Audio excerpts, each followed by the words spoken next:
여러분 안녕하십니까? 오늘은 2025년의 마지막 날 12월 31일입니다.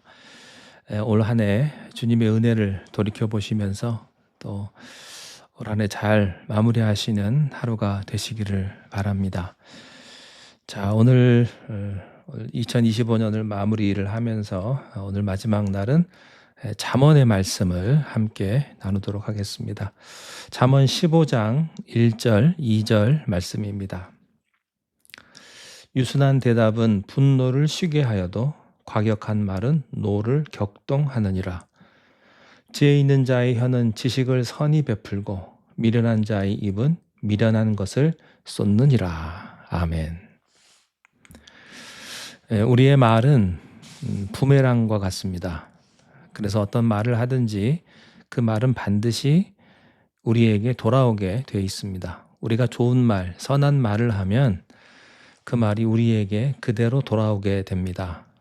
그러나 그 반대의 경우는 그 배 이상으로 악하고 독한 말이 우리에게 돌아오게 됩니다.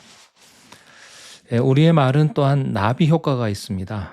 그래서 우리가 어떤 말을 하든지 그 말을 할 때는 더 커다란 파급력이 있습니다. 우리의 말 한마디에 상대방에게 상처를 주고 우리 관계가 깨어지고 또 아주 중요한 일을 그르칠 수가 있습니다. 우리가 생각하는 것 이상으로 우리 말에 능력이 있다라는 것이죠.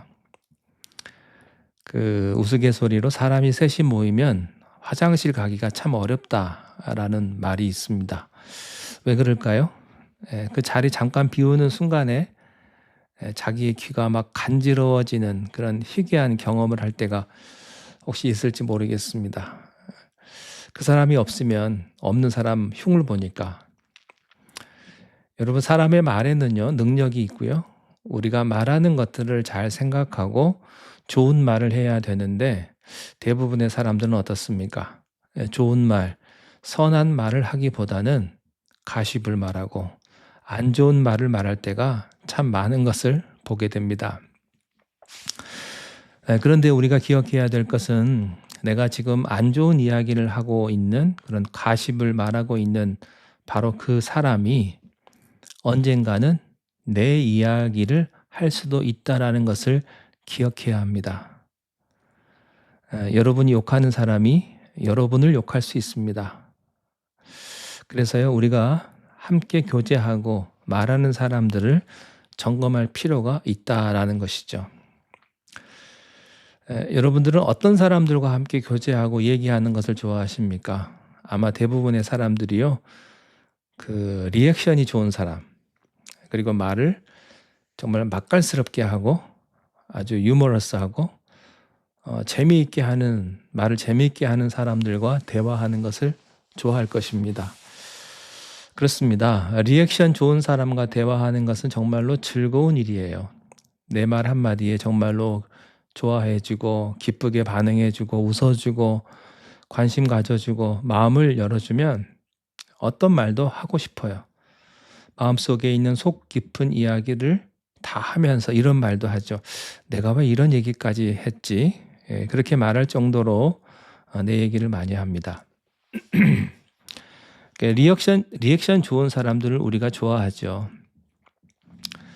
이런 법칙이 있어요. 한 번 말하고 두 번 듣고 세 번 맞장구 쳐라. 그런 리액션의 1, 2, 3의 법칙이 있다고 합니다.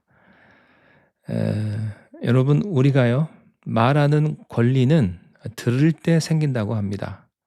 말하기의 총량은 듣기의 절반이 돼야 된다고 해요. 그래서 우리는 말하기는 줄이고 듣기는 많이 해야 하는 것입니다. 그래서 성경은 오늘 이렇게 말씀을 하세요. 1절에 보면 유순한 대답은 분노를 쉬게 하여도 과격한 말은 노를 격동하느니라. 유순한 대답이란 친절하고 부드러운 말, 아주 겸손한 태도로 반응하는 것을, 그런 리액션을 보여주는 것을 말하는 거죠. 이런 사람의 말에는 힘이 있습니다. 아주 잔잔하고 아주 부드럽고 아주 나긋나긋하지만 그러나 사람의 마음을 활짝 열고 그 사람의 말에 귀를 기울이기 위해서 내 귀를, 내 몸을 조금 더 갖다 대게 하는 그런 능력이 있다는 거죠.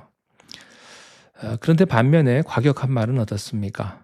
아무리 크게 이야기를 해도, 아무리 소리를 쳐도요, 사람의 마음을 닫게 하고 그 사람의 이야기를 듣고 싶지 않은 것이 바로 과격한 사람들의 말입니다. 과격한 사람들의 말은 어때요? 상대방의 잠자는 그런 사자의 야성을 깨워가지고 결국에는 다툼을 일으키게 하는 것을 보게 되죠. 나는 정말로 참고 싶었는데 상대방의 그 이야기 때문에 오랫동안 감춰두었던 그런 사자의 야성이 깨어나는 것을 경험하지 않습니까? 이것이 바로 과격한 말의 결과인 것입니다. 말은 우리의 표현된 인격입니다. 우리의 말의 온도와 우리의 말의 태도를 보면서 사람들은 우리의 마음의 중심과 우리 마음의 깊이와 우리 마음의 진실함을 보게 되는 거죠. 그래서요, 우리의 말 한마디에 우리의 인격이 노출돼요. 여러분의 지식이 노출되고요, 여러분의 삶이 노출돼요. 숨겨두었던 여러분의 마음이 노출됩니다. 그래서 오늘 우리는요, 우리 말에 대해서 우리가 점검해야 될 필요가 있다는 거죠. 그런데 사실 이게요, 저도 쉽지가 않습니다. 저도 생각하고 있지 않으면 가십을 말할 때가 있고요, 유순한 대답보다는 과격한 말을 하면서 제 아내를 분노하게 할 때가 많이 있습니다. 여러분 보시기에 제가 참 유순한 목사처럼 보이시겠지만 가장 편한 가족에게 유순한 대답보다는 과격한 말을 할 때가 있고요, 또 가십을 말할 때가 있는 것을 보게 돼요. 자, 그런데 저만 그렇습니까? 여러분 어떻습니까? 자기가 가장 편하고 내가 가장 사랑하는 사람에게 유순한 대답보다는 과격한 말, 그리고 선한 말보다는 독한 말을 함부로 할 때가 많지 않습니까? 이게 마치 유행가의 가사처럼 손대면 톡하고 터질 것 같은 그런 아슬아슬한 그런 때가 많지 않습니까? 왜 그럴까요? 우리 마음에 여유가 없기 때문이죠. 우리 마음에 여유가 없으니까 언제 터질지 모르고요, 어떨 때는 욱하고 터지는 것이 우리들의 마음입니다. 여러분 혹시 벽에 공을 던져 보셨습니까? 벽에 공을 던지면요, 공을 던진 세기만큼 다시 돌아오게 되어 있죠. 그런데요, 그 벽에 커튼이 쳐져 있어요. 그러면 그 커튼이 쳐져 있는 벽에다가 돌을 던지면 그 볼이 튕겨져 나오지 않고 그대로 밑으로 떨어집니다. 이게 커튼의 원리라고 하는 것인데요, 우리 마음도 마찬가지예요. 우리 마음에 커튼이 쳐져 있는 그런 여유가 있다면 공이 던져져도 그것을 받을 수 있는 품이 있습니다. 그런데 커튼 같은 여유가 없으면요, 공이 던져오면 그대로 튕겨져 나가는 것이 우리들의 마음이에요. 왜 그럴까요? 우리 마음에 여유가 없는 거죠. 그래서 우리는 우리의 마음에 이 커튼을 치고요, 우리 마음에 여유를 두는 것이 필요합니다. 그것이 무엇일까요? 2절을 보면 지혜 있는 자의 혀는 지식을 선히 베풀고 미련한 자의 입은 미련한 것을 쏟느니라.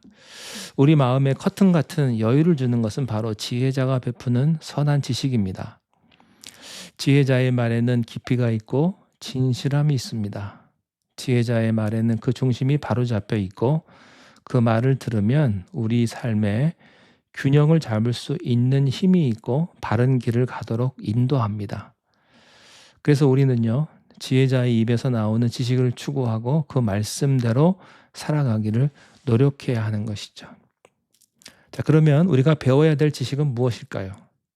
먼저 우리는 이 세상을 살아갈 수 있는 지혜를 배워야 하는 것입니다. 특별히 잠언은 일반 은총의 지혜를 많이 말씀하고 있어요. 오늘 우리가 이 세상을 어떻게 살아가야 하는지에 대한 그런 일반 은총의 지식들, 그것들을 많이 말하고 있습니다. 그래서 우리가 매일매일 잠언을 한 장씩 읽고 묵상을 하면, 이 잠언이 모두 31장으로 되어 있거든요. 그래서 하루에 한 장을 읽으면 한 달이면 다 읽습니다. 이거를 1년을 읽게 되면 12번을 읽게 돼요. 매일매일 우리가 잠언의 말씀을 묵상하면 우리는 정말로 지혜로운 사람이 되어서 세상을 아름답게 살아갈 수 있습니다. 그런데 더 중요한 지식이 있습니다. 세상을 살아가는 일반 은총의 지식도 중요하겠지만 더 중요한 것은 바로 특별 은총의 지식입니다. 바로 하나님을 아는 지식이에요. 하나님을 경외하는 지혜이고 성도답게 살아가는 지혜를 배우는 것이 더욱더 중요하다라고 하는 것이죠. 여러분, 어쩌면 세상 사람들이요, 우리들보다 일반 은총에 있어서 지혜와 지식이 우리보다 더 많이 있을 수 있습니다. 세상 사람들이 경제적인 그 지식, 과학적인 상식, 세상 살아가는 각종 처세술은요, 우리보다 더 뛰어날 수가 있어요. 하지만 같은 하늘을 보면서도 다르게 보고 같은 돈을 가지면서도 다르게 사용하는 이유가 어디에 있습니까? 바로 하나님을 아는 지식이 있느냐 없느냐의 차이에 있다라는 것이죠. 그래서 우리는 세상에서는 지혜가 없고 미련한 자처럼 보이지만, 그렇게 보일 수 있지만 진짜로 미련한 자는 누굽니까? 하나님을 아는 지식이 없고 선한 지식이 없는 사람입니다. 그리고 그것보다 더 미련한 사람이 있다면 하나님을 아는 지식이 있음에도 불구하고 믿는 대로 살아가지 못하는 우리의 모습일 수도 있다라는 것이죠. 우리 주변에 이런 사람들이 종종 있습니다. 믿는 대로 살아가지 못하는 사람들이 많이 있어요. 세상 사람들도요, 자기가 믿는 대로 자기 가치와 신념대로 살아가요. 그것을 위해서 목숨을 거는 사람들도 있습니다. 그런데 진정한 진리, 참된 지식을 가진 우리가요, 하나님을 믿는 우리가 그렇게 살아가지 못하는 모습을 보게 됩니다. 성경은요, 이런 사람들을 미련한 사람들이라고 말씀합니다. 미련한 사람의 특징이 뭘까요? 그들은 자기 자랑을 많이 합니다. 자기 자랑을 하잖아요. 1박 2일도 합니다. 얼마나 자랑할 게 많은지. 세상이 중심이 되어서 자기 의에 도취되어 있어서 결국 자기를 의롭다고 하는 그런 교만에 빠지는 것이 바로 미련한 사람들의 특징이죠. 또 미련한 사람들의 특징은 무엇입니까? 듣기보다는 말하기를 즐겨합니다. 말의 태도와 중심이 불손해서 온종일 자기 자신 이야기만 합니다. 여러분, 말할 수 있는 권리는요, 들을 때 생기는 거예요. 그리고 말하기의 총량은 듣기의 절반이 되어야 합니다. 그런데 미련한 사람들은 어떻습니까? 역으로 말하기를 좋아하고 많이 하고 듣기는 적게 합니다. 결국 모든 말에 하나님은 없고 모든 말에 상대방은 없고 나만 자리 잡고 있어요. 우리는 이런 사람들과 교제를 단절하고 이런 미련한 사람들을 속히 떠나는 지혜가 필요하다고 말씀을 해요.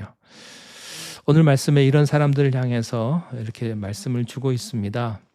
미련함을 쏟아내는 사람, 폭우처럼 미련한 것을 쏟아내는 사람이다 라는 거예요. 그가 말하는 것, 생각하는 것, 그리고 행동하는 모든 것이 미련하기 때문이죠. 오늘 여러분 누구와 동행하며 살아가시겠습니까? 누구의 말에 귀를 기울이며 그 말을 따라 살아가고 있습니까? 선한 지식을 베푸는 지혜자의 말에 귀를 기울이시기를 바랍니다. 여러분, 폭우처럼 미련함을 쏟아내는 그런 미련한 자들의 말에 귀를 기울이고 그들을 따라가지 마시고 여러분, 하나님의 말씀을 읽고 또 기도하는 시간, 그것이 너무나도 중요하고 소중한 시간임을 여러분 깨달으시고 오늘도 주님과 함께 동행하시며 또 밝아오는 새해 하나님의 은혜만을 붙드는 여러분 되시기를 주님의 이름으로 축원합니다. 기도하겠습니다. 하나님 아버지, 우리에게 유순함이 있게 하시고 우리의 말과 입술에 유순한 대답과 유순한 언행이 있게 하셔서 사람들의 분노를 쉬게 하고 다른 사람들의 마음에 여유를 줄 수 있는 그런 넉넉함을 우리들에게 허락하여 주시옵소서. 2025년 주님의 은혜 가운데 여기까지 왔습니다. 우리를 지키시고 도우신 하나님을 찬양하며 주님 앞에 참된 감사를 올려드립니다. 올 한 해 잘 마무리하게 하시고 다가오는 새해 더욱더 주님 의지하며 믿음으로 살아가는 지혜로운 자가 되게 인도하여 주시옵소서. 예수님의 이름으로 기도하옵나이다. 아멘.